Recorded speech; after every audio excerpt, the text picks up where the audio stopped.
नमस्कार दोस्तों, Pintu motivational YouTube channel में आपका दिल से स्वागत है। दोस्तों, चंद्रगुप्त मौर्य के समक्ष बैठकर आचार्य चाणक्य ने गंभीर स्वर में कहा, अगर इस दुनिया में तुम्हें सफल होना है तो चालाक बनना सीखो। अगर तुम चालाक नहीं बनोगे तो लोग तुम्हें पैरों तले कुचल देंगे। इस दुनिया में सीधे साधे और भोले भाले लोगों के लिए कोई जगह नहीं है। यदि तुम भोले बने रहना चाहते हो तो ये मान लो कि सफलता तुम्हारे हाथों से हमेशा के लिए छिन जाएगी। याद रखो, तुम्हें अपने दिमाग का सही इस्तेमाल करना होगा। अब ध्यान से सुनो, ये है सफलता के 10 नियम।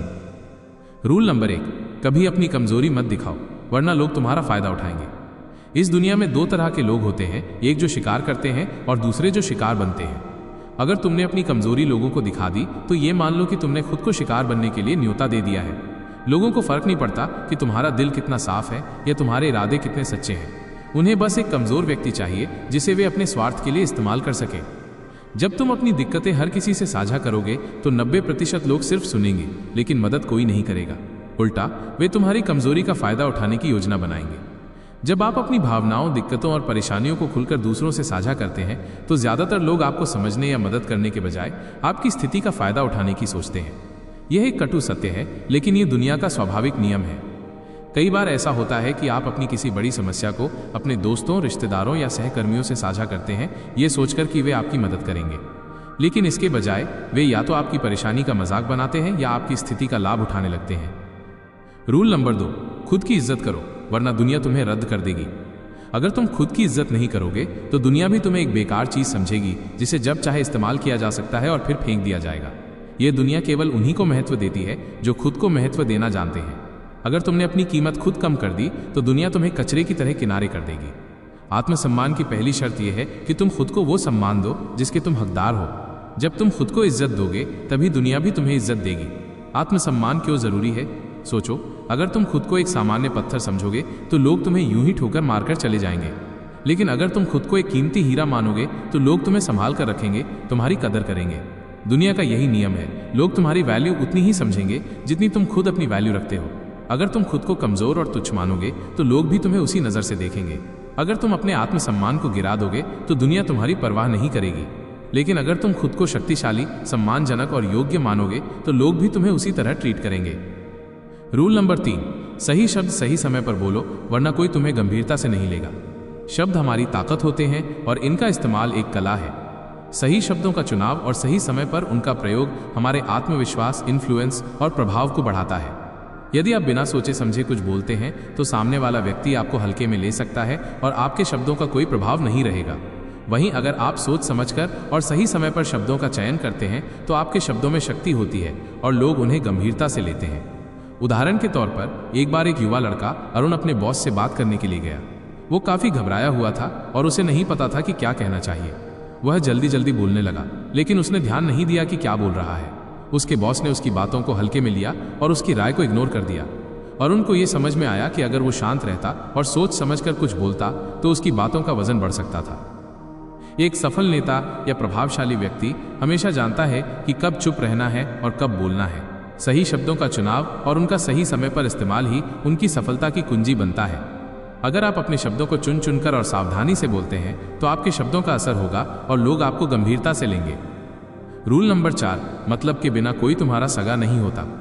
ये कड़वा सत्य है कि इस दुनिया में कोई किसी के लिए भी बिना किसी मतलब के नहीं रहता। अगर आप ये सोचते हैं कि लोग बिना किसी स्वार्थ के आपकी मदद करेंगे तो ये आपकी बड़ी भूल हो सकती है। चाहे आपका परिवार हो या दोस्त, सबका जीवन एक उद्देश्य से जुड़ा हुआ होता है। जब तक आपके पास ताकत, पैसा या कोई खास विशेषता होती है, लोग आपके आसपास रहते हैं। लेकिन जैसे ही आप कमजोर होते हैं, आप देखेंगे कि वे लोग आपसे दूर हो जाते हैं। ये उदाहरण लेते हैं, अजय एक सफल व्यापारी था। उसकी कंपनी बड़े पैमाने पर चल रही थी और हर कोई उसकी मदद करने के लिए तैयार रहता था। लेकिन जब उसकी कंपनी डूबने लगी और वो आर्थिक रूप से कमजोर हुआ तो उसे एहसास हुआ कि लोग तब तक ही उसके साथ होते हैं जब तक उनके पास कुछ हासिल करने का मौका होता है। ये कड़वा सच था, लेकिन ये जीवन की वास्तविकता थी। इसलिए हमें ये समझना चाहिए कि कोई भी किसी का सगा नहीं होता। लोग तभी तक हमारे साथ रहते हैं जब तक उनसे कुछ फायदा हो रहा होता है। इसलिए हमें अपने आप पर निर्भर रहना चाहिए और अपनी ताकत बढ़ानी चाहिए ताकि हम दूसरों के सामने निर्भर ना हो और खुद को मजबूत बना सकें। रूल नंबर 5, नकारात्मक सवालों को चालाकी से संभालो, गुस्से में बहक मत जाओ। जिंदगी में हर कोई आपको खुश रहने और आगे बढ़ने नहीं देगा। नकारात्मक सवाल और ताने अक्सर हमें परेशान करते हैं, लेकिन हमें उनका जवाब गुस्से में आकर नहीं देना चाहिए। अगर कोई हमें तंग करता है या सवाल पूछता है जिसका उद्देश्य हमें नीचा दिखाना होता है, तो हमें गुस्से में आकर प्रतिक्रिया नहीं देनी चाहिए। एक उदाहरण लेते हैं। राहुल एक सफल व्यापारी आदमी था, लेकिन उसके सहकर्मी अक्सर उसे ताने मारते थे और उसे नीचा दिखाने की कोशिश करते थे। एक दिन उसके एक सहकर्मी ने उसे ताना मारा और कहा, तुमने जो किया वो असल में कुछ खास नहीं था, तुम्हारी सफलता तो किस्मत का खेल है। अगर राहुल गुस्से में आकर उस पर पलटवार करता तो वो खुद को ही छोटा साबित करता, लेकिन उसने खुद को शांत रखा और मुस्कुराते हुए जवाब दिया, मैं मानता हूं कि हर किसी के रास्ते अलग होते हैं, लेकिन जो भी रास्ता चुना उसने मुझे यहां तक पहुंचाया। राहुल का यह जवाब ना केवल उसे शांत बनाए रखता है, बल्कि उस सहकर्मी को भी एहसास दिलाता है कि उसे गुस्से में आकर बात करने का कोई फायदा नहीं है। इस प्रकार नकारात्मक सवालों का जवाब मुस्कुराते हुए और समझदारी से देना हमें मजबूत और प्रभावशाली बनाता है। इससे यह साबित होता है कि जब भी हमें किसी नकारात्मक टिप्पणी का सामना हो, हमें गुस्से में आकर जवाब देने के बजाय उसे स्मार्ट तरीके से संभालना चाहिए। इससे हमारी मानसिक ताकत भी बढ़ती है और सामने वाला व्यक्ति दोबारा हमें तंग करने का प्रयास नहीं करता। रूल नंबर 6, धैर्य रखो, नहीं तो विनाश तय है। धैर्य वो गुण है जो किसी भी सफलता की नींव है। जब तक हम धैर्य नहीं रखते, हम खुद को जल्दबाजी के जाल में फंसा सकते हैं जो हमें नुकसान पहुंचा सकता है। ये जीवन का सबसे बड़ा सत्य है कि सबसे सफल लोग वे होते हैं जो किसी भी निर्णय को जल्दी नहीं लेते, बल्कि सही समय का इंतजार करते हैं।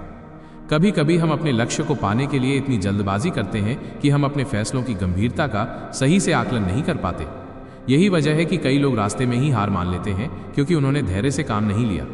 उदाहरण के तौर पर, एक व्यापारी जो बहुत जल्दी पैसे कमाने की चाहत में एक गलत निवेश करता है, वो न केवल अपना पैसा खो देता है, बल्कि उसकी पूरी कंपनी भी नुकसान में चली जाती है। वहीं दूसरी ओर एक और व्यापारी जिसने धैर्य से काम लिया, सही समय का इंतजार किया और धीरे धीरे अपनी कंपनी को सशक्त किया, वो सफलता की ऊंचाइयों तक पहुंचता है। इसलिए हमें धैर्य रखना चाहिए, क्योंकि सही समय पर किया गया कार्य ही हमें वास्तविक सफलता दिलाता है। जब तुम धैर्य रखोगे, तब तुम खुद को और अपने फैसलों को समय की कसौटी पर परख पाओगे और तभी तुम सच्ची सफलता को पा सकोगे। रूल नंबर 7, सोच समझकर बोलो, वरना लोग तुम्हें कमजोर समझेंगे। हमारे शब्द हमारे व्यक्तित्व का आईना होते हैं। जो हम बोलते हैं वो सामने वाले पर गहरा प्रभाव डालता है। अगर हम बिना सोचे समझे कुछ बोलते हैं तो हमारा आत्मविश्वास कम हो जाता है और लोग हमें कमजोर समझने लगते हैं। ये जरूरी नहीं कि हमें हर समय बोलने की जरूरत हो, लेकिन जब भी हम बोले, हमें अपने शब्दों को माप तोलकर बोलना चाहिए। एक उदाहरण लेते हैं। एक बार एक नेता अपने समर्थकों के बीच सभा में था। वो बहुत आत्मविश्वासी था, लेकिन जब उसने बिना सोचे समझे कुछ शब्द कहे तो लोग उसकी बातों का मजाक बनाने लगे। उसकी बातों में कोई गंभीरता नहीं थी और उसकी छवि कमजोर हो गई। लेकिन अगर वो हर शब्द को ध्यान से चुनकर बोलता तो उसका प्रभाव कहीं अधिक मजबूत होता। इसी तरह अगर हम भी बिना सोचे समझे बोलते हैं तो लोग हमारी बातों को हल्के में लेंगे। बड़े नेता और सफल व्यक्ति जानते हैं कि किस समय किस शब्द का उपयोग करना चाहिए। वे हमेशा अपनी बातों को वजनदार बनाते हैं ताकि सामने वाला उन्हें गंभीरता से ले। सोच समझकर बोलने का मतलब ये नहीं है कि हम चुप रहें, बल्कि इसका मतलब ये है कि हम अपने शब्दों को सटीकता से और आत्मविश्वास के साथ कहें। यही तरीका हमें एक प्रभावशाली व्यक्ति बनाता है।